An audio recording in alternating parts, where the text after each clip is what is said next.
जय जय रघुवीर समर्थ. श्रीमत दासबोध दशक 14वा. अखंड ध्यान नाम. समास 10वा. माया निरूपण नाम. श्रीराम समर्थ. माया दिसे परी नासे, वस्तू न दिसे परी न नासे.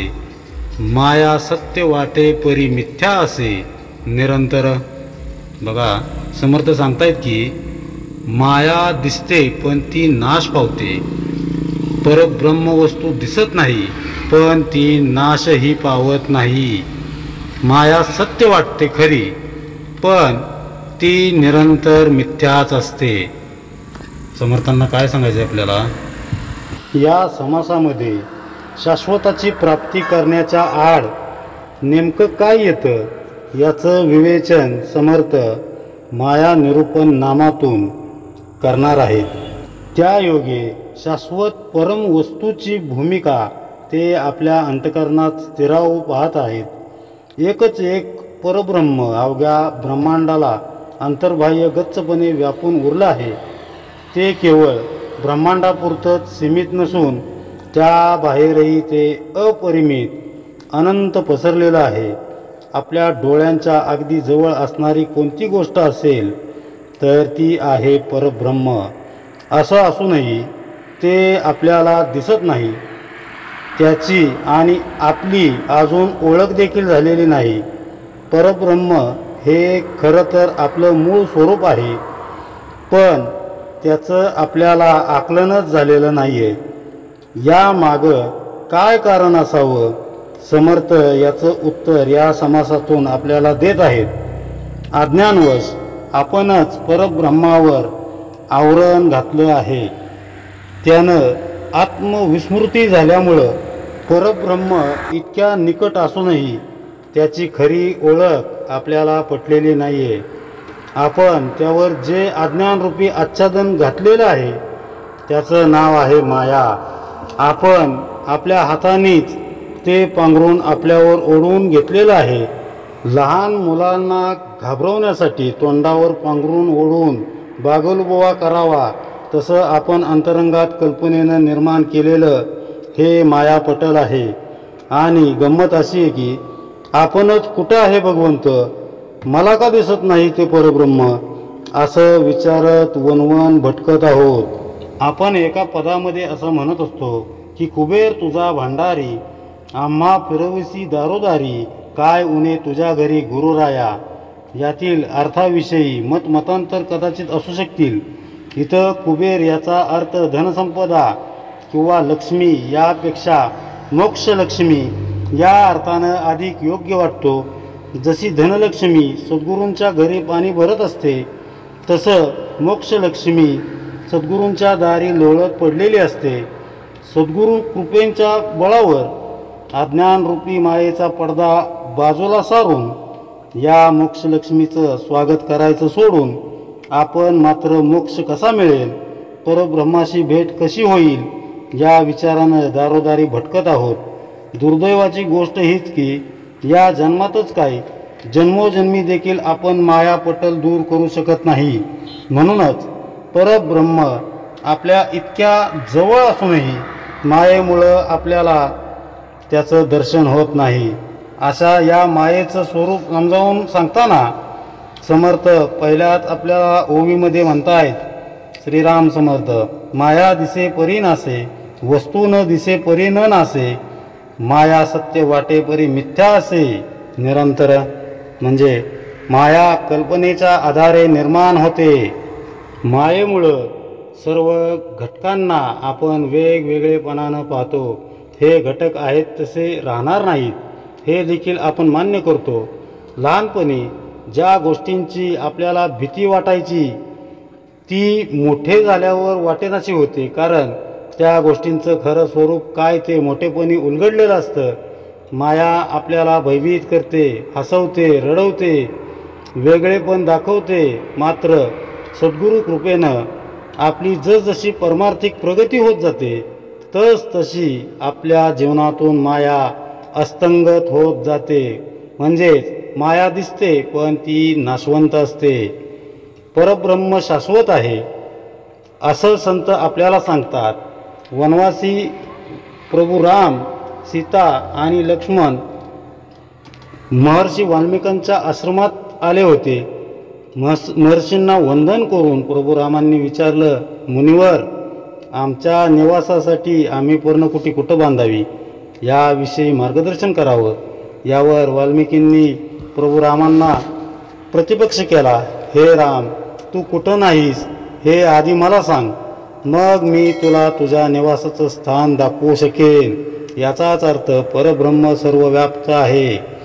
ते चर्मचक्षुंना दिसत जरी नसलं तरी कणाकणात गच्च भरलेलं आहे. परब्रह्म सनातन आहे. उत्पत्ती, स्थिती, लय असं काळाचं बंधन त्याच्यावर अजिबात नाही आहे. कधी येशील माझ्याजवळ, कधी रे तू मला पाहशील, असं म्हणत ते शाश्वत तत्व जणू आपली वाटच पाहत आहे. आम्हाला मात्र परब्रह्माची अनुभूती नसल्यामुळं ते नाहीच असा नास्तिक विचार आपल्या मनात घर करू लागतो. त्यामुळं आपल्याला परब्रह्म सत्य न वाटता माया सत्य वाटते. परब्रह्माला भेटावं अशी आपली वृत्तीच अजून तयार झालेली नाही. तेच मोठं दुर्दैव आहे. देह, प्रपंच, पैसा अडका, मान मरातब, दृश्य जग, त्यातील व्यवहार हे सारं आपल्याला सत्य वाटतं. या गोष्टी आपल्या अंतरंगात इतक्या खोलवर रुजल्या आहेत की त्या असत्य आहेत हे मानायला आपलं मन तयारच होत नाही. मनाला मायेचं मिथ्यत्व पटतच नाही. संतांनी या माईक विश्वाचं खरं स्वरूप जाणलेलं असतं. आपल्याला सत्याची जाणीव व्हावी म्हणून आपणच ओढून घेतलेला मायेचा पडदा ते दूर सारू इच्छितात. ते आपल्याला सांगतायत की जे जे दिसतंय ते सर्व नाशवंत आहे, मिथ्या आहे. ते तू समजून न घेतल्यानं तुला मनुष्य जन्म लाभूनही परम तत्वाच्या भेटीपासून तू अजूनही दूर आहेस.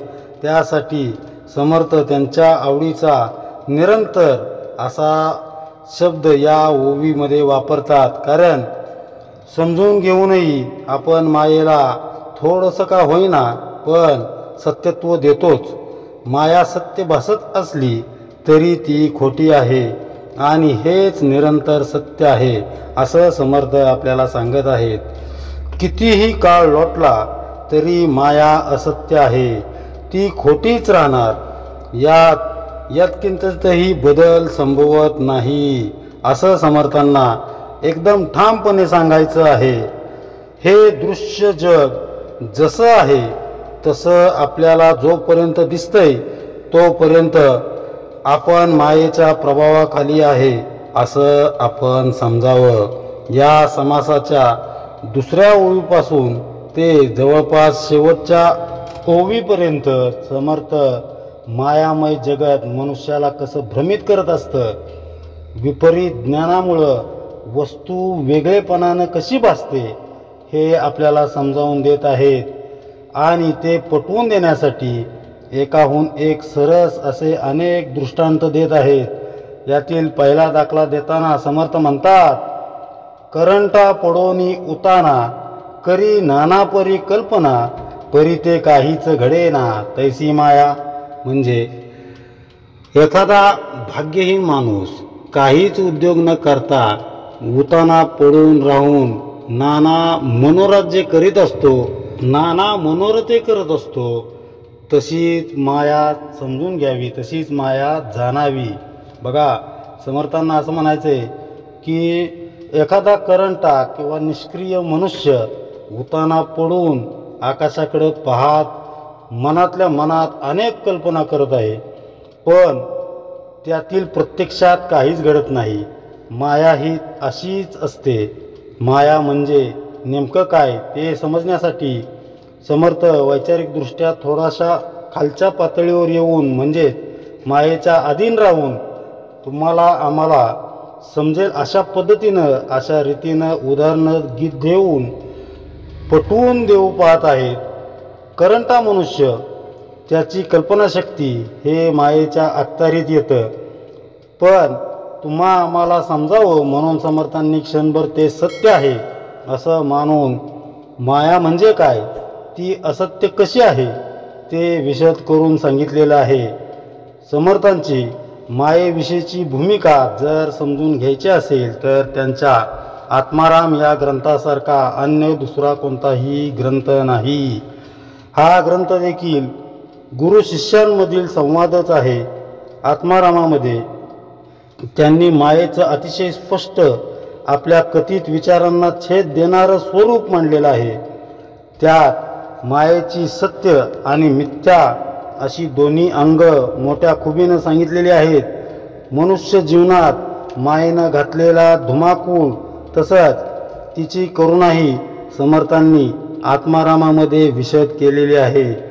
या समासातील दृष्टांतासोबतच आत्मारामामधील माया निरूपणाचा काही ओव्यांचाही विचार करत माया म्हणजे नक्की काय ते समजून घेण्याचा प्रयत्न आपण करूया. प्रत्येक संतानं आपापल्या परीनं मायेची व्याख्या केलेली आहे. एकनाथ महाराज म्हणतात, एखाद्या वांज स्त्रीला मूल व्हावं, त्याचं बारसं व्हावं, तशी माया आहे. तसेच सद्गुरू म्हणतात, जी नाही ती माया. समर्थांचा मायेविषयी थोडा व्यापक दृष्टिकोन आहे. आत्माराम या ग्रंथातील माया निरूपणामध्ये ते म्हणतात, पृथ्वी आप तेजो वायो आकाश, सृष्टी रचली सावकाश, येथे दृश्य आणि अदृश्य सकळ माया. बघा, हा आत्माराममधील ही एक ओवी आहे. याचा अर्थ पंचमहाभूतांपासून झालेली व्यक्त अव्यक्त सृष्टी रचना ही मायेचीच निर्मिती आहे. सृष्टीतील प्रत्येक वस्तू पंचतत्वांपासून बनलेली आहे किंवा पंचतत्वांपासून ती बनलेली असते, पण ती तत्वच मुळात माईक आहेत. त्यामुळं पिंड ब्रह्मांड देखील माईक आहे. खरं तर या सृष्टीला वेगळं अस्तित्वच नाही. ते केवळ शाश्वत परमात्म्यावर असलेलं कल्पनेचं आवरण आहे. मायाच सृष्टीचं सूत्रसंचालन करते, त्याला गतिशील ठेवते, कृतिशील ठेवते. एकच एक सद्वस्तूमध्ये अनेक पण मायाच दाखवते. आपल्यासारख्या अज्ञानी मंडळींचा प्रतिनिधी असलेल्या शिष्याला मायाच स्वरूप सत्तेनं विश्वाचा पसारा चालवते, म्हणजेच ती खरी आहे असं वाटू लागले. त्यातूनच त्यानं विचारलेल्या शंकेवर समर्थ थोड्या तिखटपणे म्हणतात, तैसी माया हे निथिली आणि स्वरूप सत्तेने चालिली, ते तुवा गर्भाधाने देखिली, हे वार्ता सांगसी आत्मा. म्हणजे मुळातच तू जन्मांध असताना तू नसलेली माया आहे व ती स्वरूप सत्तेनं चालते असं कसं म्हणतोस?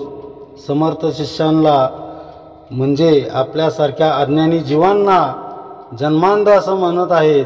या म्हणण्यामागं मोठा अर्थ दडलेला आहे.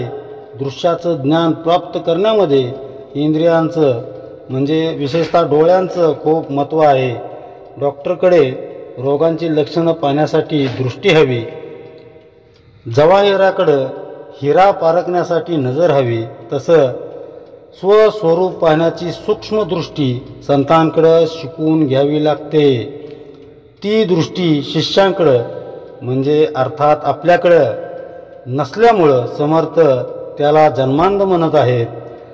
त्यामुळं परमात्मा व माया यांचा संबंध त्याला आकलन होत नाही. म्हणूनच तो समर्थांना विचारत आहे की सकळ माया ऐसेही म्हणता आणि झालीच नाही ऐसेही सांगता, तरी म्या काय करावे आता सांगा स्वामी.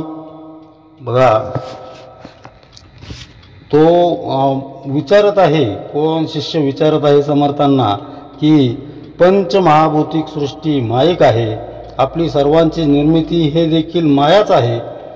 म्हणजे जे दिसतंय ते सर्व माया असं आपण तर सांगताय, दुसरीकडं माया झालीच नाही असंही तुम्हीच सांगताय. अशा परस्पर विरोधी विधानांमुळं आम्हाला अडाणी लोकांना अडाणी पामरांना काय करायचं? शिष्याचा हा प्रश्न तुम्हा आम्हा प्रत्येकाचाच असतो, तो प्रत्येकाला पडत असतो. हा प्रश्न प्रातिनिधिक आहे. आम्हाला आपलं घरदार, प्रपंच, मुलंबाळं, नोकरीधंदा, जीवन व्यवहार सारं काही सत्य वाटतं, परंतु समर्थ तर ते सर्व माईक आहे, ते घडलंच नाही असं सांगत आहेत. योग्य समन्वय साधत समर्थांनी दिलेल्या वेगवेगळ्या दाखल्यांवरून हा विरोधाभास आपण उर्वरित 3 भागांमध्ये समजून घेणार आहोत. पहा, जी अस्तित्वातच नाही अशा मायेचं अस्तित्व तिच्याच मदतीनं समजून घेण्याचा आपण प्रयत्न करत आहोत. हे विधान गुंता वाढवणारं, आपल्याला पेचात टाकणारं असंच आहे. जी नाही तिला तिच्याच आधारानं कसं नष्ट करायचं, तिचं खरं स्वरूप काय, हे आपण आत्माराम ग्रंथाच्या माया निरूपणातील काही ओव्या आणि या समासातील दृष्टांतांमधून समजून घेऊया. मागच्या भागाच्या शेवटी शिष्यानं स्वामींना म्हणजे समर्थांना विचारलं, पृथ्वी, जल, अग्नी, वायू, आकाश ही पंचमहाभूतं मायेची रूपं आहेत असं आपण म्हणता आणि माया निर्माणच झाली नाही असंही आपण सांगता. म्हणजे ती तत्व अस्तित्वात आहेतही आणि नाहीतही. हे कसं काय शक्य आहे?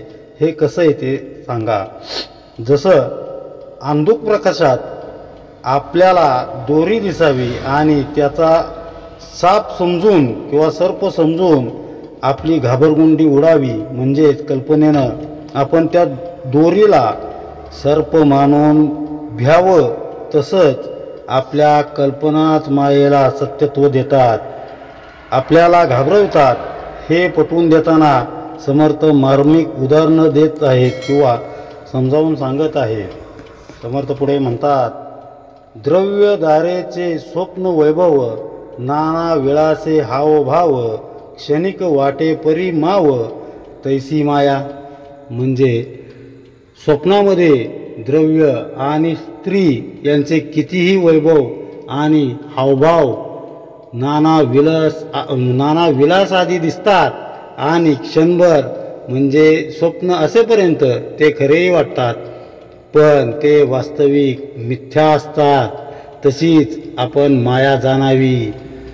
गगनी गंधर्व नगरे दिसतात ती नाना प्रकारे, नाना रूपे नाना विकारे, तैसी माया. म्हणजे आकाशामध्ये नाना प्रकारची, नाना रूपं, नाना विकारांनी युक्त अशी गंधर्व नगरे दिसतात, पण तो आभास असतो आणि क्षणभंगूर असतो. तशीच माया जाणावी. लक्ष्मी राये विनोदाची, बोलता वाटे साची, मिथ्या प्रचित तेथेची, तैसी माया. म्हणजे बहुरूप्यांची लक्ष्मी जेव्हा तो बोलत असतो तेव्हा खरी वाटते, पण त्याची ती लक्ष्मी म्हणजे वैभव जसे मिथ्या असते, तशीच माया मिथ्या आहे असे जाणावे.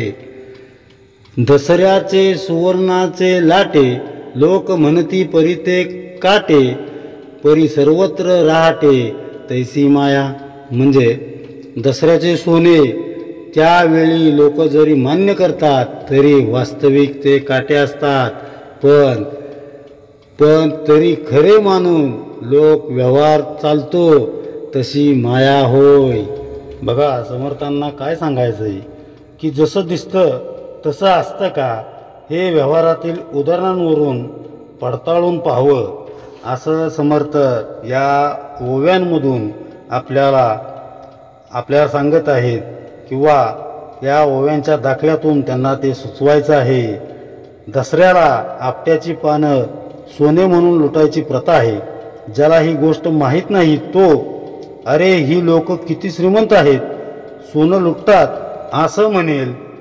म्हणजे प्रसंग एकच, पण त्यातील सोनं हा शब्द जाणत्या आणि अजाणत्याच्या मनात एकाच वेळी 2 वेगवेगळ्या प्रतिमा तयार करतो. माया ही अशीच जाणावी किंवा माया ही अशीच असते, हे लक्षात घेतलं पाहिजे. आकाशामध्ये वेगवेगळे आकार दिसतात. समर्थ त्याला गंधर्व नगरे म्हणत आहेत, पण प्रत्यक्षात तिथं काहीच नसतं. भ्रमानं आपल्याला ते रूप दिसतं. माया ही अशीच असते. दृष्टीभ्रम निर्माण करणारी काही चित्र आपण पाहिली असतील. एखाद्या चित्रात एक मनुष्य एका बाजूला बघताना दिसतो आणि त्याच वेळी तो समोर आपल्याकडे बघतानाही दिसतो. यामध्ये चूक किंवा बरोबर असं काही सांगता येत नाही. तसं मायेमुळं दृश्य गोष्टींकडे बघताना आपल्या मनात नाना कल्पना निर्माण होतात. सत्य हे अशा सर्व कल्पनांच्या पलीकडचं आहे. आपण तिथपर्यंत जाऊ शकत नाही. संत तेच सत्य आत्मचक्षूंनी जाणतात आणि तुम्हा आम्हा प्रत्येकाला त्या सत्याप्रत घेऊन जाऊ इच्छितात. आपण मात्र कल्पनेनं त्याचे वेगवेगळे अर्थ काढत बसतो. मग ते सत्य नेमकं आहे तरी काय?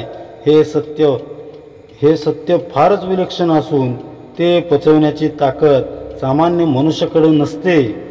त्या सत्याचं वर्णन करताना आत्माराममधील माया निरूपणामध्ये समर्थ म्हणतायत की जीव शिव आणि ईश्वर हाही मायेचाची विस्तार, विश्वरूप विश्वंभर अवघी माया. आत्मा ब्रह्म आणि स्वरूप हेही मायेचेची रूप आणि अरूप सकळ माया. म्हणजे जीव शिव आणि ईश्वर हा मायेचाच विस्तार होय. जगाचा विस्तार म्हणजे मायेचा पसाराच होय. मायेनंच हे विश्वरूप निर्माण केलं. मातेच्या गर्भातून जन्मलेल्या बालकाला, शिशूला त्याचं स्वतःचं असं नाव नसतं. आपणच त्याचं नामकरण करतो. म्हणजे एखादं विशिष्ट नाव त्याच्यावर लागतो आणि तो ते नाव पुढं जन्मभर वागवतो. परब्रह्म कधी जन्माला येत नाही आणि लयासही जात नाही. मायाच त्याला ब्रह्म किंवा आत्मस्वरूप असं नाव देते आणि ते परमतत्व त्या नावानं ओळखलं जाऊ लागतं. थोडक्यात म्हणजे परमात्म्याविषयीच्या सर्व गोष्टी आपल्याला मायेच्याच अधीन राहूनच समजून घ्याव्या लागतात. इतका मायेचा प्रचंड असा विस्तार आहे. तुलसीदासांच्या तुलसी रामायणामध्ये असा उल्लेख आहे की दंडकारण्यात असताना प्रभू राम आणि लक्ष्मणाचा जो प्रश्नोत्तर रूपी प्रदीर्घ संवाद झाला तो रामगीता म्हणून प्रसिद्ध आहे. त्यामध्ये लक्ष्मणाच्या मायेविषयीच्या प्रश्नाला उत्तर देताना प्रभू राम म्हणतात, लक्ष्मणा, जिथपर्यंत तुझे विचार कल्पना जातात तिथपर्यंत सारं काही माया आहे असं समज. आपण जे जे बोलतो, करतो, ऐकतो, जीवनामध्ये जे जे घडतं ते सारं मायेचंच कर्तृत्व असतं. हे वाचल्यावर कदाचित आपल्या श्रद्धेला धक्का लागण्याची शक्यता आहे. आपली सगुणोपासना, जपजाप्य, आत्मोद्धारासाठी चाललेले प्रयत्न हे सर्व मायेच्या कक्षेतच येत आहेत. म्हणजे हे सगळं मायेच्याच तर कक्षेमध्ये येत असतं. हे सत्य पचवण्याची ताकद आपल्यामध्ये नसल्यामुळं संत ते आपल्याला खुबीनं समजावून सांगू पाहतात. मात्र समर्थांचा स्वभाव रोखठोक सडेतोड असल्यामुळं त्यांनी 10व्या दशकातच आपल्याला सांगून ठेवलंय, मी तू हा भ्रम, उपासना ही भ्रम, ईश्वर भाव हाही भ्रम निश्चयसी. म्हणजे मी जीव, तू ईश्वर असं आपण मानतो. जीवाची शिवाची भेट घडवून आणणारा दुवा म्हणजे उपासना असंही आपण मानतो. हे करताना आपण स्वतःला भगवंताहून वेगळं मानतो. भगवंतापर्यंत मला पोचायचं आहे म्हणून मी उपासना करतो. खरं तर जीव भगवंताहून वेगळा नाहीच. जीवानंच ते वेगळेपण कल्पनेनं मान्य केलं आहे. म्हणजे ही सगळी मायाच तर आहे. म्हणून उपासना, जप, तप, सगुण भजन हे सर्व भ्रम आहेत असं समर्थ अगदी स्पष्टपणे सांगत आहेत. पण सामान्य जनांना हे समजून घेणं थोडं जड जातं. कारण आपण मायेची कक्षा ओलांडून बाहेर जाणार तरी कसं? मायेचीच आपण सगळी लेकरं आहोत. सारी लेकरं आपण मायेचीच आहोत. तिच्याशिवाय आपल्याला आधार आहे तरी कोणाचा? त्या जगदंबेनं जर आपल्याला नागवलं तर आपण करायचं तरी काय? मायेच्या अंमलाखाली आपण कळत नकळतपणे अहंकार जपत असतो. मग तो आपल्या कर्तृत्वाचा असेल, धनसंपत्तीचा असेल, विद्वत्तेचा असेल, अधिकार किंवा सत्तेचा असेल. त्याचा आवेश आणि आवेग इतका असतो की आपण त्यात हरवून जातो. मायेच्या तडाख्यातून सुटायचं असेल तर मायेला शरण जायला हवं. पूर्ण शरणागतीतूनच ती माऊली तिच्या पाशातून बाहेर पाडण्याचा मार्ग आपल्याला दाखवते. रामगीतेत प्रभू रामांनी लक्ष्मणाला समजवताना मायेची सुविद्या आणि कुविद्या अशी 2 अंग असल्याचं सांगितलं आहे. अहंकारानं मनुष्य कुविद्येच्या मागं जाऊ लागतो आणि तो मग इतका पुढे निघून जातो की त्याला परतीचा मार्गच सापडत नाही.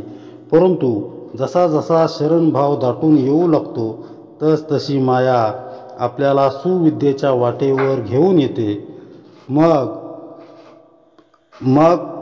ती पुढं आपल्या हाताला धरून तिच्या क्षेत्रातून आपल्याला बाहेर देखील घेऊन येते. स्वबळावर मी माया ओलांडेन असं फाजील आत्मविश्वास इथं काही कामाचा नाही आहे, हे ध्यानात घ्यावं. कारण पुरुषार्थ कर्तृत्व म्हणजे ही मायाच होय. मायेला शरण गेल्यानं ती कृपावंत होते आणि आपल्यावरील करुणेपोटी तिच्या साम्राज्यातून बाहेर पडायला ती साह्यभूत होते. सुविद्या, कुविद्या, दृश्य अदृश्य सृष्टीत घडणाऱ्या घटना या साऱ्यामध्ये ब्रह्मतत्व अगदी गच्च भरून उरलं आहे. परब्रह्माच्या अधिष्ठानाशिवाय मायेला अस्तित्वच नाही आणि मायेशिवाय परब्रह्म व्यक्त होऊ शकत नाही. योगी अरविंदांची शिष्या त्यांच्याबद्दल एकदा म्हणाल्या होत्या, योगींना माझ्याशिवाय अभिव्यक्ती नाही आणि मला त्यांच्याशिवाय अस्तित्व नाही. किती समर्पकपणे त्यांनी उदाहरण दिले. आपला चालू असलेला हा दासबोधाचा अभ्यास मायेचीच कृपा आहे. सुविद्येच्या मार्गानं ती आपल्याला तिच्या कार्यक्षेत्रातून बाहेर पडण्यासाठी मदत करत आहे. आत्मारामामध्ये समर्थ मायेला 2 भागांमध्ये विभागतात. एक पुरुष व दुसरी प्रकृती. एक माया 2 ठाई वाटली, प्रकृती आणि पुरुष झाली. जैशी 2 दिसांची बोली, एकची परवा. म्हणजे परवा हा शब्द एकच दिवस दर्शवतो, पण त्यात आज व उद्या हे 2 दिवस अंतर्भूत असतात. 2 दिवसांनी येतो असं म्हणणं काय किंवा परवा येतो असं म्हणणं काय? दोन्हींचा अर्थ एकच. तसं माया मुळात एकच आहे, पण 2 ठिकाणी विभागून ती पुरुष व प्रकृती होते. चेतन व अवचेतन अशा मुख्य घटकांतून विश्व निर्माण होतं. चेतन हे संवेदनशील असतं, ते पुरुष होय. अचेतन जड असते, पण चेतनाला व्यक्त होण्याला ते माध्यम म्हणून आवश्यक असतं. परब्रह्म हे एकच एक आहे, अभिन्न आहे, परंतु मायेमुळं ते ब्रह्मस्वरूप म्हणविलं जातं. प्रकृतीच्या अंगानं ते दृश्यमय होतं, व्यक्त होतं, तर पुरुषाच्या अंगानं ते दृश्याला अव्यक्त रूपात अंतर्बाह्य व्यापून उरतं. प्रकृतीला म्हणजे दृश्याला गुणमायेचा स्पर्श होताच ती अनेक रूपांमध्ये नटते. अनेक पिंड निर्माण होऊन त्यांच्या ठाई कार्यकारण भाव तयार होतो.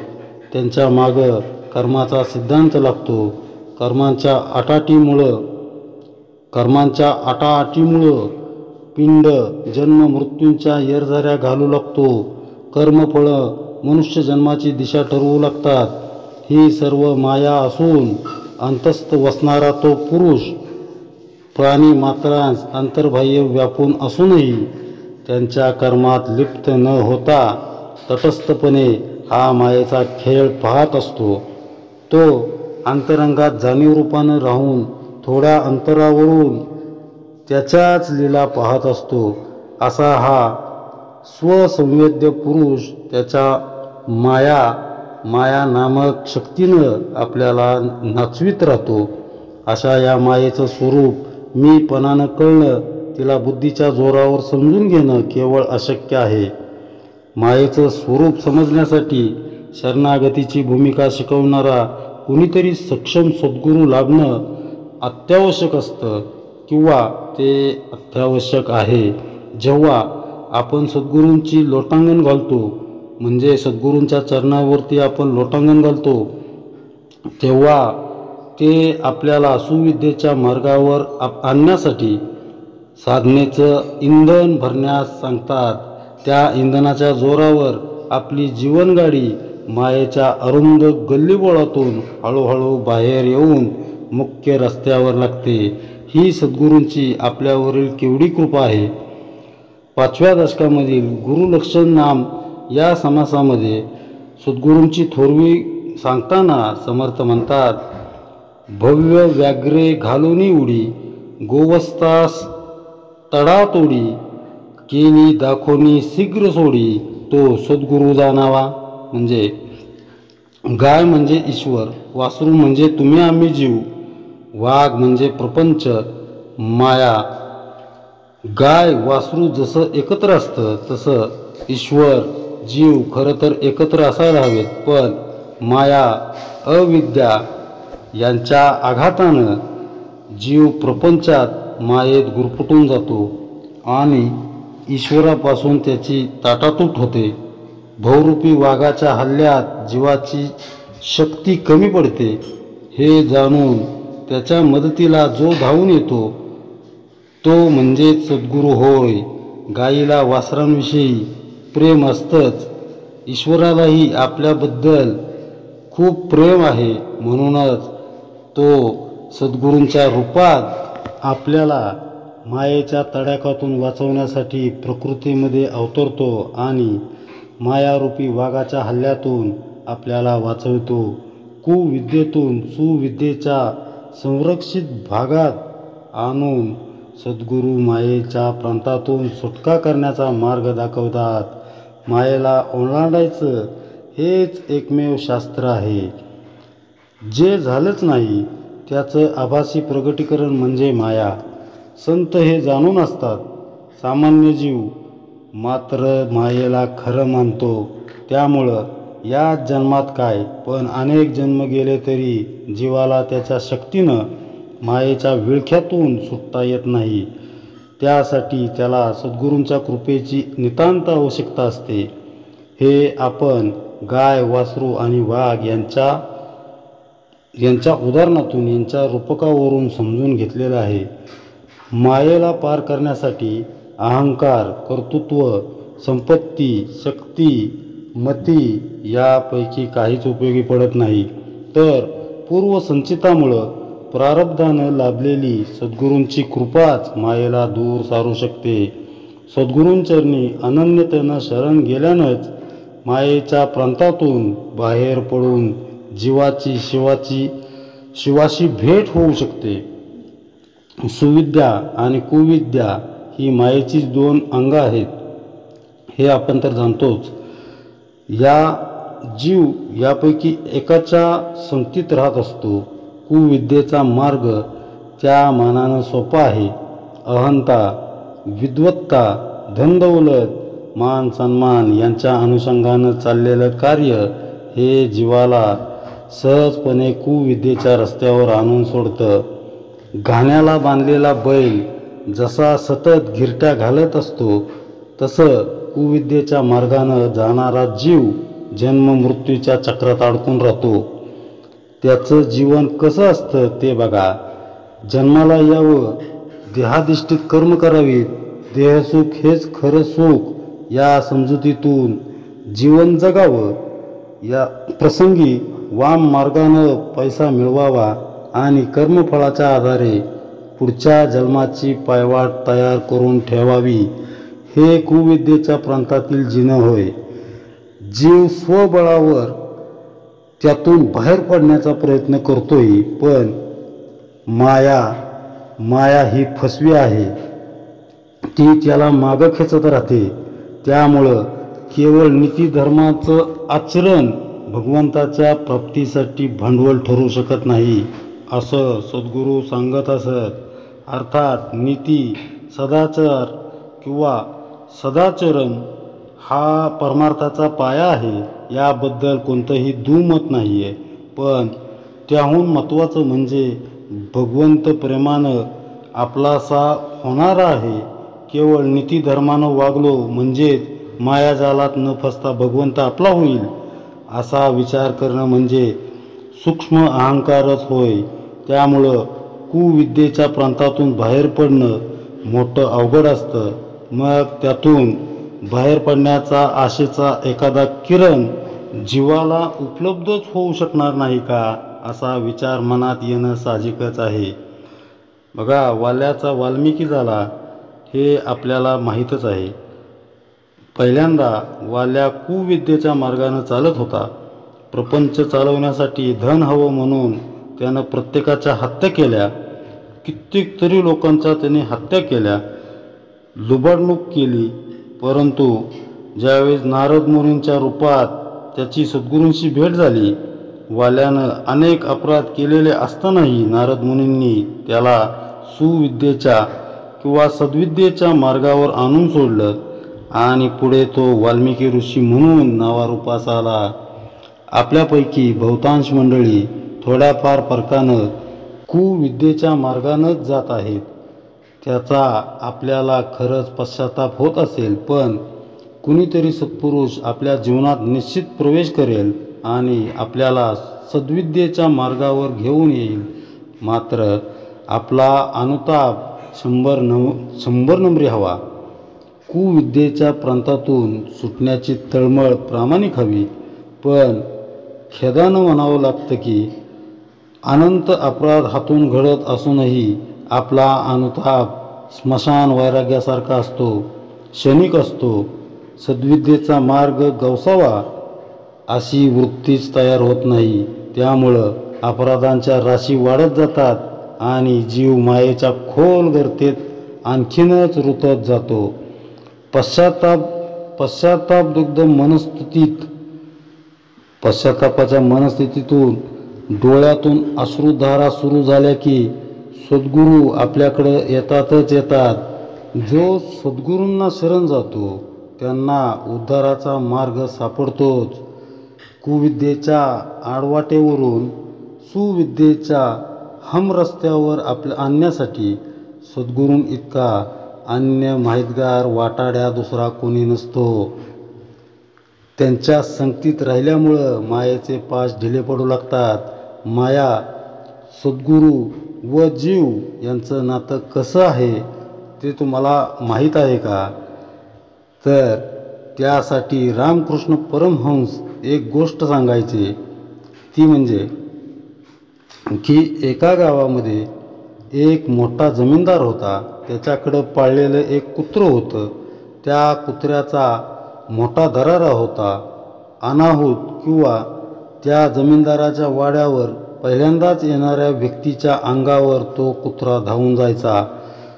पण जर एखाद्याला जमीनदारानंच भेटीसाठी बोलावलं असेल तर तो कुत्र्याला खुणेनं स्वतःकडं बोलवून घ्यायचा. मग त्याचं संभाषण होईपर्यंत तो कुत्रा जमीनदाराच्या पायाशी बसून असलेल्या व्यक्तीचं निरीक्षण करायचा. दुसऱ्यांदा जर तीच व्यक्ती आली तर तो कुत्रा त्या व्यक्तीच्या अंगावर न धावून जाता केवळ भुंकायचा. तिसऱ्यांदा जर तीच व्यक्ती आली तर तो केवळ गुररायचा. त्यानंतर जर ती व्यक्ती येत राहिली तर मात्र तो कुत्रा काहीच करत नसे, कारण ती व्यक्ती आपल्या मालकाच्या ओळखीचीच आहे, त्याचा मित्रच आहे, मालकाचा तो मित्रच आहे याची त्याला खात्री पटलेली असायची. या गोष्टीतील जमीनदार म्हणजे भगवंत, कुत्रा म्हणजे माया, भेटायला येणारी व्यक्ती म्हणजे सामान्य जीव. पहिल्यांदा एखादा जीव जेव्हा सद्गुरूंना शरण जातो, भगवंताच्या भेटीची तळमळ व्यक्त करतो, तेव्हा माया त्याच्यावर धावून जाते, हल्ला करते. म्हणजे आपण नामस्मरणाला बसतो तेव्हा नाना शंका कुशंकांनी आपलं मन घाबरगुबरं होऊन जातं. लोक काय म्हणतील या भीतीनं मन अस्वस्थ होतं. पण नेटानं आपण ते साधन चालू ठेवलं आणि सद्गुरूंवरील निष्ठा अधिक दृढ केली तर मायेच्या हल्ल्याची तीव्रता कमी कमी होऊ लागते. पुढं आपलं साधन अजून वाढत गेलं. सद्गुरूंशी आपण अनन्य होत गेलो तर जसं जमीनदाराच्या इशाऱ्यानं त्याचा कुत्रा त्याच्या पायाशी येऊन बसायचा तसं सद्गुरूंच्या इशाऱ्यानं माया त्याच्या पायाशी येऊन बसते. तिला कळून चुकतं की हा जीव आता आपल्या खेळाला भुलणार नाही. मग ती सख्यत्वानं त्या जीवाचा स्वीकार करते आणि त्याची आणि भगवंताची भेट घडवून आणते. केवळ देहानंच सद्गुरूंच्या आसपास राहणं म्हणजे सत्संग नसून सद्गुरूंचा जिथं वास आहे त्यांच्याशी अखंड चिटकून राहणं म्हणजे सद्गुरूंचा खरा संग करणं होय. सद्गुरू देहात आहेत असं मानणं म्हणजे आपण अजूनही मायेच्या प्रभावाखालीच असल्याचं लक्षण आहे. सद्गुरू माया व परब्रह्म यांच्या सीमारेषेवर तुर्यावस्थेत असतात. जेथे नाम तेथे माझे प्राण असं सद्गुरूंनी सांगून ठेवलेलं आहे. म्हणजे जो नामाशी संलग्न होतो, नामात सद्गुरूंचा असलेला प्राण स्वतःच साठवून घेतो, त्या जीवाला माया कधीही त्रास देत नाही. उलट असा जीव जर कुविद्येच्या मार्गानं जात असेल तर त्याला ती सद्विद्येच्या मार्गावर घेऊन येते. आत्माराममधील पुढची ओवी मायेच्या या कार्याचा गौरव करणारी आहे.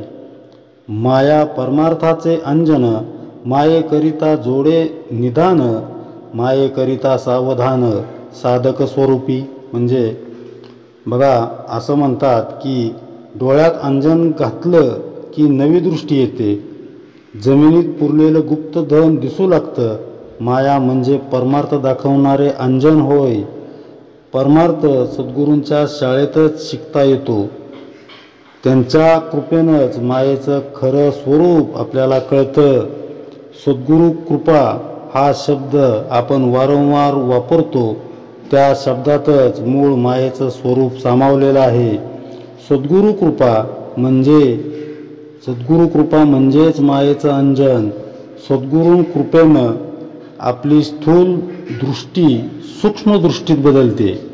दृश्याचं मिथ्यत्व पटतं आणि भगवंताच्या भेटीचं ध्येय सद्गुरूच आपल्याला प्राप्त करून देऊ शकतात. हे मायेचं अंजनच स्वहित साधून देतं असं समर्थ आत्मारामामध्ये सांगतात.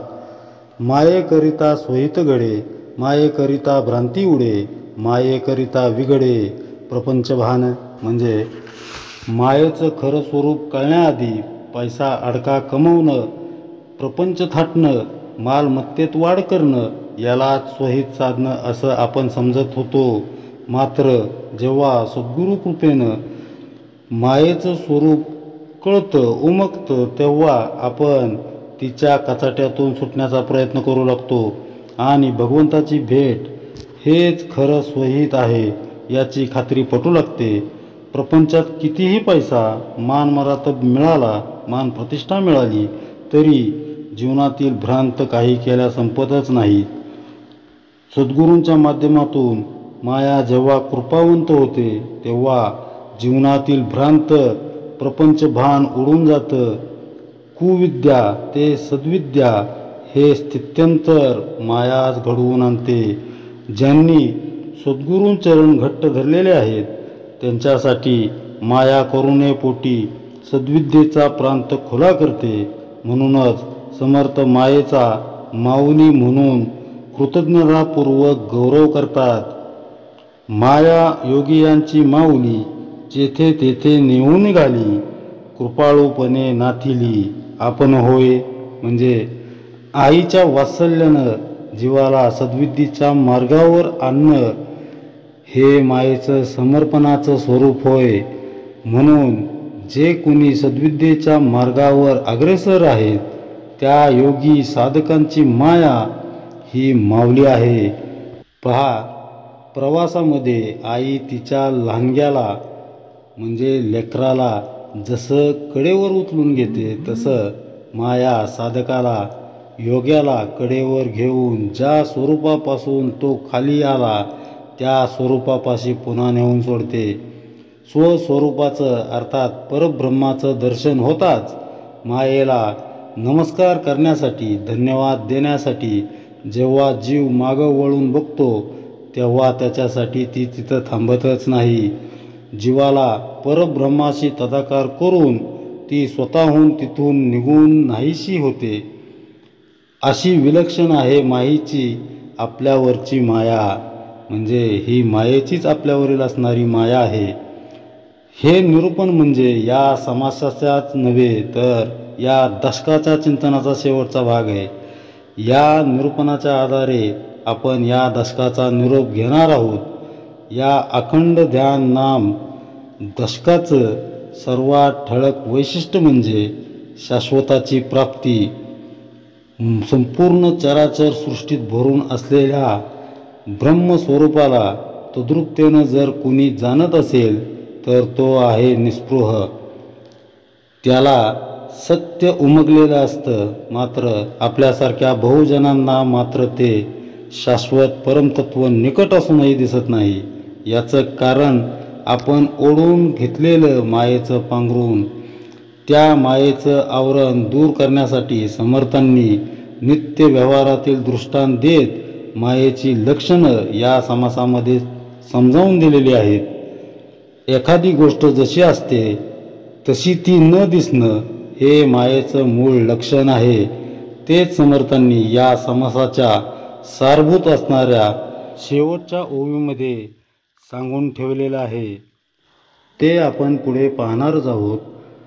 समर्थ पुढे म्हणतात, मेल्याचा मोहछाव करणे, सतीचे वैभव वाढविणे, मसनी जाऊनी रुदन करणे तैसी माया. म्हणजे मेलेल्या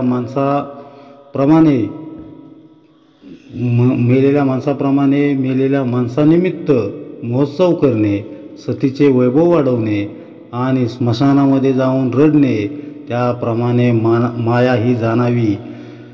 राखेसी म्हणती लक्ष्मी, दुसरी भरदोरी लक्ष्मी, तिसरी नाम मात्र लक्ष्मी तैसी माया. म्हणजे ठेवलेल्या स्त्रीला लक्ष्मी म्हणतात, तसेच भारदोरीला म्हणजे गर्भपात थांबवणारी मंत्रित अशी दोरी, त्याला भारदोरी म्हणतात, ही दुसरी लक्ष्मी म्हणतात. तिसरी कोणी स्त्री नावाची लक्ष्मी असते, तशी माया जाणावी माया ही असते. मुळी बाळ विधवा नारी, तिचे नाव जन्म सावित्री, कुबेर हिंडे घरोघरी तैसी माया. म्हणजे मुळात जी स्त्री बाल विधवा आहे पण तिचे नाव मात्र जन्म सावित्री असावे आणि ज्याचे नाव कुबेर आहे पण त्याने दारोदारी भीक मागत हिंडावे किंवा भिक्षा मागत हिंडावे, तशी माया जाणावी. दशावतारातील कृष्णा, उपजे जीर्ण वस्त्रांची तृष्णा, नदी नामे पियुषणा तैसी माया. म्हणजे दशावतारी नाटकामध्ये कृष्णाचे काम करणारा नाटकात द्रौपदीला वस्त्र पुरवतो आणि खेळ संपल्यानंतर, नाटक संपल्यानंतर कुणी आपल्याला जुने पाने वस्त्र तर द्यावे अशी आशा करीत असतो, किंवा थोडेसे पाणी आणणाऱ्या नदीचे नाव मात्र पियुषणा म्हणजे अमृताची नदी असं नाव असतं, पण पाणी तर थोडंच आहे. तशी माया असते. बहुरूपातील रामदेव राव, ग्रामस्थांपुढे दाखवी हावभाव, का महाराज म्हणून लाघव तैसी माया. म्हणजे बहुरूपांच्या खेळात एखादा रामदेवराव म्हणजे श्रीमंत राजाचे सोंग आणून लोकांपुढे त्याचप्रमाणे तसेच हावभाव करतो, पण नंतर लोकांकडे महाराज म्हणून पै मागतो, म्हणजे पैसा मागतो. त्याच्यासारखीच माया आहे. देवारा असे अन्नपूर्णा आणि गृही अन्नची मिळेना, नामे सरस्वती शिकेना शुभावळू. म्हणजे देवाऱ्यात अन्नपूर्णा आहे आणि घरात खायला अन्न मिळत नाही. एखाद्या स्त्रीचे नाव सरस्वती आहे, पण ती शिकत नाही आणि गोवऱ्या थापते, अशी माया आहे. सुन्यास व्याघ्र नाम ठेविले, पुत्रास इंद्र नामे पाचारिले, कुरूपपरी आळविले सुंदरायसे. म्हणजे कुत्र्याला वाघ्या नाव ठेवावे, पुत्राला इंद्र असे नाव ठेवावे आणि कुरूप स्त्रीला सुंदरा म्हणून ओळखावे, अशी माया आहे.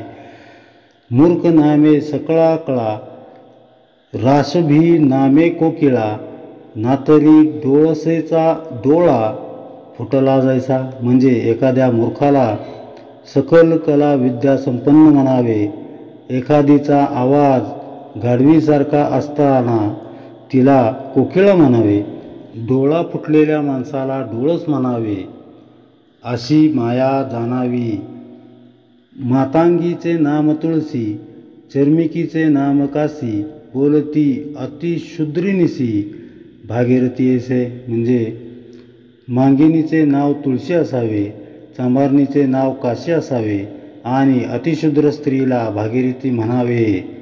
सावली आणि अंधकार एक होता तेथीचा विचार, उगाची दिसे भास मात्र तैसी माया.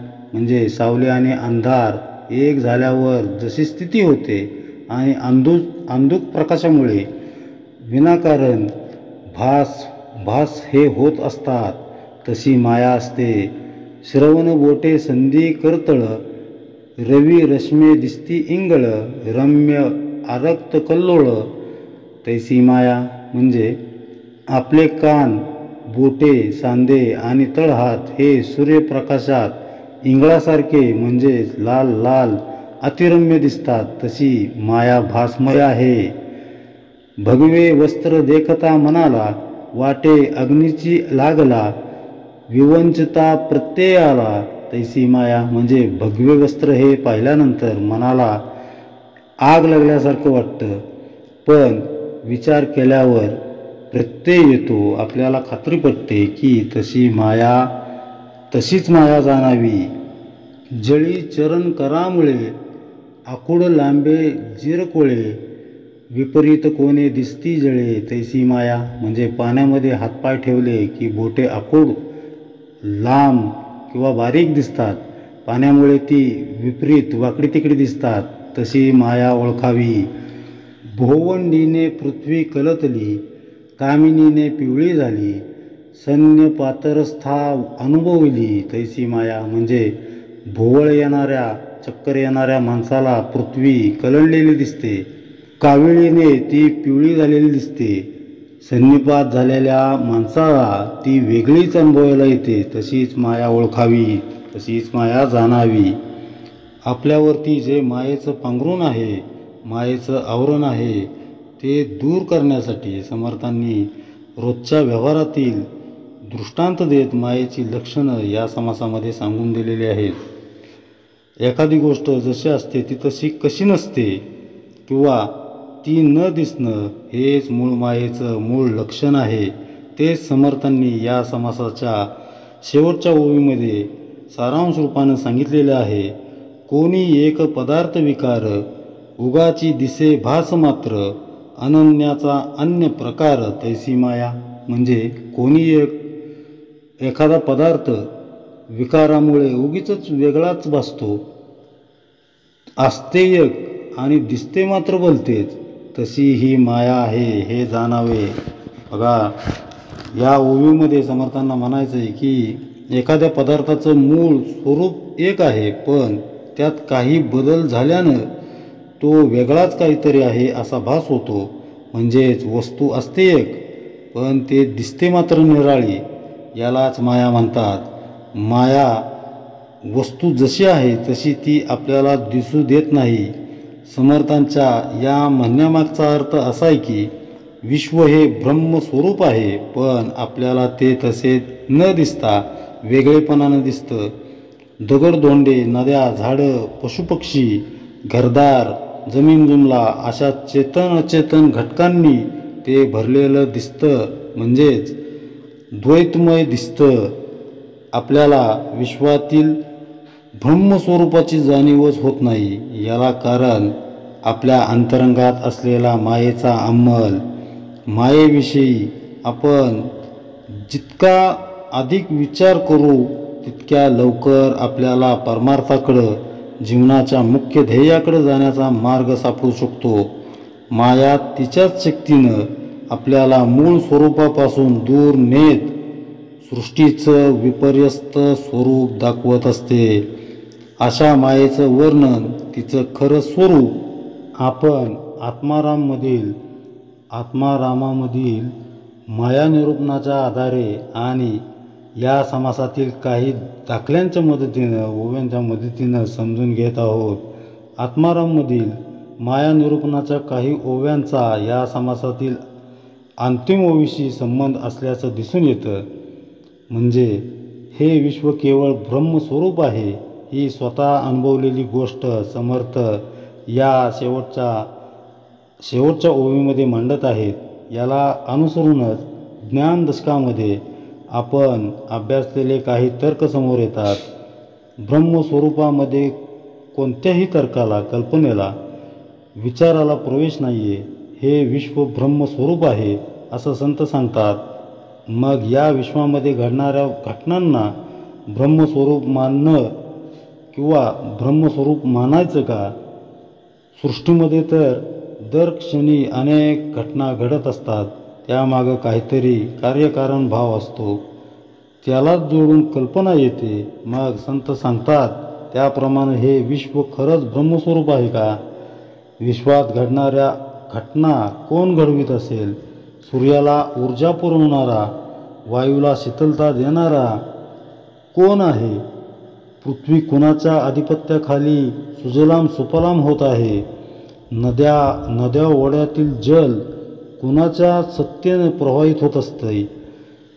मनुष्य अनेक भोगात लिप्त होऊन कुणाच्या सत्तेनं जीवन जगत आहे? संत सांगतात त्यानुसार विश्व हे जर परब्रह्मस्वरूप मानलं तर त्यात कर्तृभाव नसतो, त्याला कसलीही इच्छा नसते. मग या घटनांचा कार्यकारण भाव जातो कुणाकडं? समर्थ या सगळ्या प्रश्नांचं उत्तर अत्यंत संक्षेपानं आत्माराममधील माया निरूपणामध्ये देतात. ते म्हणतात, मायेनेची माया चाले, मायेनेची माया बोले, मायेनेची माया हाले वायुरूपे. म्हणजे माया कार्य करते आणि करवून घेण्याची शक्ती देते. माया बोलते आणि तिची बोलण्याची शक्तीही देते. माया आहे म्हणूनच विश्वाचं चलनवलन चालू आहे. शक्तिरूपानं मायाच हे सारं घडवून आणते. हे सर्व आपल्याला दिसतं कारण आपल्यावर मायेचा अंमल असतो. सर्व काही भगवंताच्या इच्छेनं घडतं, करता तोच आहे असं संत आपल्याला सांगतात आणि आपण ते शिरसंवंद्य मानलेलं असते. विश्व हे परब्रह्ममय आहे. परब्रह्माकडं कर्तृभाव नसेल तर मग कर्तेपण नेमकं जातं कुणाकडं? कल्याण स्वामींसारखा एखादा शिष्य समर्थांचं संक्षिप्त उत्तर जाणू शकतो. आपली तेवढी कुवत नाही आहे, त्यामुळं तुम्हा आम्हाला समजावं म्हणून शिष्य समर्थांना पुन्हा शंका विचारतो. म्हणजे पुन्हा शंका विचारतो. ती अशी असते की तो शिष्य म्हणे, जी ताता माया चाले स्वरूप सत्ता, असे सत्ता तेची तत्वता माया जाणं. म्हणजे मायाच परमात्म स्वरूपाच्या सत्तेनं सर्व व्यवहार करते की मायेला स्वतंत्र अस्तित्व आहे? यावर समर्थ त्याच ओळीमध्ये उत्तर देताना म्हणतात, अरे ज्याला तू सत्ता म्हणतोस तीच माया आहे. या उत्तरात कमालीचा गर्भितार्थ सामावलेला आहे. यावर शिष्याच्या मनात पुन्हा शंका उत्पन्न होते. तो विचारतो, तरी मायेने स्वइच्छा असावे आणि स्वरूप सत्तेने नसावे, मनास आले तैसे करावे, हे केवी घडे? म्हणजे मग माया स्वेच्छेने वागते, ती परमात्मसत्तेच्या अधीन नसते असं म्हणायचं का? मनात येईल तसं माया वागते, हे कसं काय घडतं? परब्रह्माला आपण संपूर्ण विश्वाचं अधिष्ठान मानतो, त्या निष्ठेला या शंकेने धक्का बसल्यासारखं होतं. या शंकेचं समाधान करताना समर्थ पुढे म्हणतात, खऱ्यावरी लटिके चौताळले, लटिके मर्यादेने राहिले, ते तुवा गर्भाधाने देखिले, हे अघटित वार्ता. तैसी माया हे नाथिली, आणि स्वरूप सत्तेने चालिली, ते तुवा गर्भार्धाने देखिली, हे वार्ता सांगसी. म्हणजे आपल्याला असं वाटतं की विश्वाचा प्रपंच ईश्वरीय सत्तेनं चालू आहे. त्या मागचा कार्यकारण भाव आपण शोधू गेल्यास मायेपाशी येऊन थांबतो. आपणच ते मायेपाशी येऊन थांबतो. कार्यकारण भावाला परमवस्तूत प्रवेश नाही आहे, म्हणून आपण सारं कर्तृत्व मायेकडे देतो. त्यामुळं समर्थ शिष्याला सांगतात, जे खरं आहे, सत्य आहे, शाश्वत आहे, त्यावर चारी बाजूंनी जे खोटं आहे त्याचं उच्चाटन पडलेलं आहे, आणि जे खोटं आहे ते आपल्या मर्यादेत राहिलेलं आहे. विशेष म्हणजे हे तू जन्मांध असूनही पाहिलं म्हणतोस, हे मोठं विलक्षणच आहे. मायेचं अस्तित्व मान्य करणं हीच तुझी मोठी चूक आहे. माया आहे असं म्हणता क्षणी गोंधळास सुरुवात होते. हे सारं तू चर्मचक्षूंनी पाहत आहेस. तुला अजून ज्ञानदृष्टी प्राप्त झालेली नाही आहे. त्यामुळं तू माया व ब्रह्म यांना वेगळेपणानं, द्वैत भावानं बघतोस. परब्रह्म निश्चल आहे, म्हणून त्याला तू मायेपासून वेगळं करतोस आणि मायेकडं कर्तेपण देतोस. असं सांगून समर्थ थोड्या कठोरपणे शिष्याला सांगतात, जे झालेची नाही सर्वथा, तयावरी निर्गुणाची सत्ता, ऐसे हे ज्ञातेपणे बोलता, तुझ लाज नाही. बघा, समर्थ कठोरपणानं शिष्याला सांगतायत.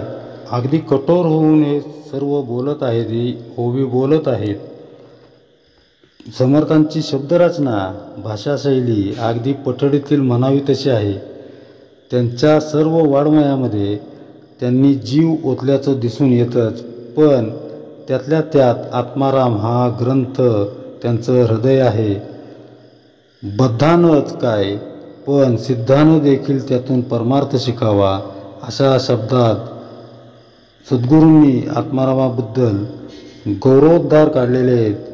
ज्याला खऱ्या अर्थानं माया ब्रह्माशी ओळख करून घ्यायची असेल किंवा घ्यायचे आहे, त्याला आत्मारामामधून मोलाचं मार्गदर्शन मिळू शकेल. मूळ मुद्द्याकडे वळूया. परब्रह्माची निष्क्रियता व मायेकडे सत्ता दिल्यानं जे द्वैत निर्माण होतं, त्यामुळं जीवाची फसगत होते. त्यातून शिष्यानं विचारलेल्या शंकेचं समाधान करताना समर्थ या ओवीत म्हणतात की अरे, माया मुळे निर्माणच झाली नाही. त्या नसलेल्या मायेवर निर्गुण परब्रह्माची सत्ता चालते असं तू म्हणतोस, पण परमात्मा आणि माया यांचा संबंध समजल्याची कल्पना करून तू हे बोलत आहेस. याचा तुला संकोच कसा काय वाटत नाही? रात्रीच्या वेळी जसं घरात विजेचा दिवा लागला तर सर्व वस्तू, व्यक्ती हे दिसतात, पण वीज जर लाईटच गेली तर सर्वत्र अंधार पसरल्यामुळं काहीच दिसेनासं होतं. तसंच काहीसं आपलं मायेच्या बाबतीत होतं. आपण तिचं अस्तित्व मान्य करतो. देहाधिष्ठित भूमिकेतून विश्वाकडं बघताना विश्व, त्यातील घडामोडी आपल्याला सत्य वाटतात. मायेचा हा सर्वात खालचा स्तर म्हणावा लागेल. जसजसं सद्गुरूंनी दिलेलं साधन करू लागतो, तसतसं आपण मायेच्या खालच्या स्तरापासून वरवर येऊ लागतो. तेव्हा तीच माया विश्वातील घटनांकडे पाहण्यासाठी खेळा असा प्रपंच मानावा अशी दृष्टी देऊन जाते. मानापमान, लाभहानी, सुखदुःख यांच्याकडं आपण सम्यकतेनं पाहू लागतो. असं घडू लागलं की समजावं, आपण मायेच्या अजून वरच्या स्तरावर आलो आहोत. साधन अजून वाढत गेलं, सद्गुरूंशी अनन्यता अजून दृढ होत गेली की एका टप्प्यावर आपण तुर्यारेषेला स्पर्श करतो, त्यावेळी मायेची स्थिती सांगताना समर्थ म्हणतात, कृपाळूपणे नाथिली. हे संपूर्ण विश्व म्हणजे एक स्वप्न आहे आणि त्या स्वप्नातून आपण बाहेर आलोय अशी एक सुंदर जाणीव होते. मायेचं ओझं दूर झाल्यामुळं अगदी हलकं झाल्याचं जाणवू लागतं. त्यापुढं अखंड ध्यान, अखंड नामस्मरणाच्या आधारे साधक तुर्याही पार करतो.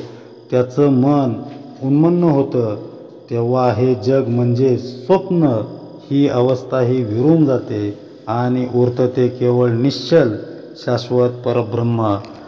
मायेला सत्यत्व देण्याची शक्ती, दृष्टी जशी आपल्यापाशीच असते, तशीच तिला बाजूला सारून शाश्वताची प्राप्ती करण्याची ताकदही आपल्यापाशी आहे.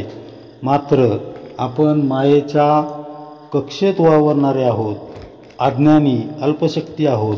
स्वतःच्या शक्तीनिशी मायेची कक्षा ओलांडून आपण आत्मस्वरूपाच्या जवळ जाऊ शकत नाही. त्यासाठी सद्गुरू कृपा नावाची गूढ शक्ती आपल्याला मदतीला घ्यावी लागते किंवा आपल्या मदतीला ती यावी लागते.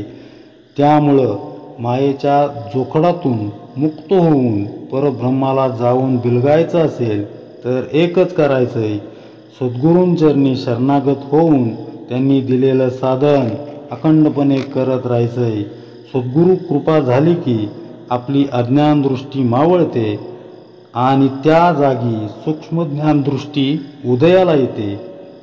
या ज्ञानदृष्टीमुळं इंद्रियगोचर असणारं दृश्य विश्व आपल्यासाठी विरून जातं आणि एका अनामिक आनंदाचे, अतीव समाधानाचे आपण धनी बनतो. शाश्वताच्या परब्रह्माच्या प्राप्तीचं गमक सद्गुरूंचरणी अनन्य होण्यात दडलेलं आहे. हेच या अखंड ध्यान नामक दशकाचं मध्यवर्ती सूत्र आहे. हे सर्वांनी ध्यानात ठेवलं पाहिजे. इति श्रीदासबोधे गुरुशिष्य संवादे माया निरूपन्नाम समास 10वा. जय जय रघुवीर समर्थ.